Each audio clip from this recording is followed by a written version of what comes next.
Jericho Rosales, todo ligaya kay Janine Gutierrez. Proud si Jericho Rosales sa characteristic ni Janine Gutierrez as an actress. Sa isang panayam aniya, nakilala ko siya as an artist. She's very dedicated and committed to her job. She came from a line of professional actors, not just professionals but they're legends in the industry and she has that discipline. Wika pa ng aktor kahit na raw late nang pumasok sa industriya si Janine, ang professionalism raw nito ay hindi mapapantayan. Galing mula sa prominent showbiz clan si Janine but she prioritized her study first and just entered the industry in his 20s. Ayon sa aktor, nang bumalik siya sa SS Showbiz, nakita niya ang kapamilya actress na lahat ng binibigay na role ay nabibigyan niya ng justice. Kahit daw nakafocus ito sa kanyang career, nabibigyan pa rin daw nito ng time ang sarili to be a loving person behind the camera. Sinabi rin niya na love niya ang actress. As a person, we really get along. It's so light, we're like a team. She's fun, not just on the set but also off-screen. Lahad ni Echo. Hindi raw niya akalain na magkakamabutihan sila ng aktres. Iyon daw ang dahilan kaya lagi siyang nakikita ngayon na nakasmile at maligaya. Nakapanayam ng PEP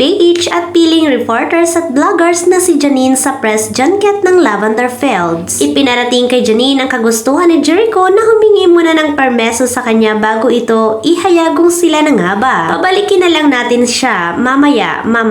Pangiting tugon ni Janine. Tinawag pa ng PEP si Jericho para ito na mismo ang magsalita kasabay si Janine pero mailap na ng aktor matapos itong makapanayam noong araw na iyon. Hindi naman itinago ni Jericho ang paghanga kay Janine at inaming gustong-gusto nila ang isa't isa. Sa party ni Janine, hindi rin ito itinangging magkasundo sila ni Jericho sa maraming bagay. Iyon daw ang natuklasan niya lalo na nga ang magkasama silang nag-travel sa Japan. Ayon kay Janine, he's super patient. Sobrang saya niya kasama mag-travel. Pareho kami na chill lang. Hindi yung sobrang 8 AM nandito na tayo, 10 AM andito na tayo. Tapos super supportive niya. Dumalo noon si Janine sa Tokyo Film Festival para irepresenta ang Pantos Mea, ang pinagbidahan niyang pelikulang idinirect ni Love Diaz. Si Jericho raw ang numero ng excited para kay Janine. Nag-travel naman talaga ako to attend the film fest na Tokyo Film Festival. Pero actually, he really helped me na makapunta doon. Siya yung nagre-remind na ipa-block off mo na. Kasi ini-invite din kami dapat sa Busan pero conflict siya sa schedule ng Lavender Fields. Makikita roon na si Jericho ang kumuha ng video kay Janine at pinakaunang nag-congratulate sa dalaga matapos ang film screening ng Pantos Mea.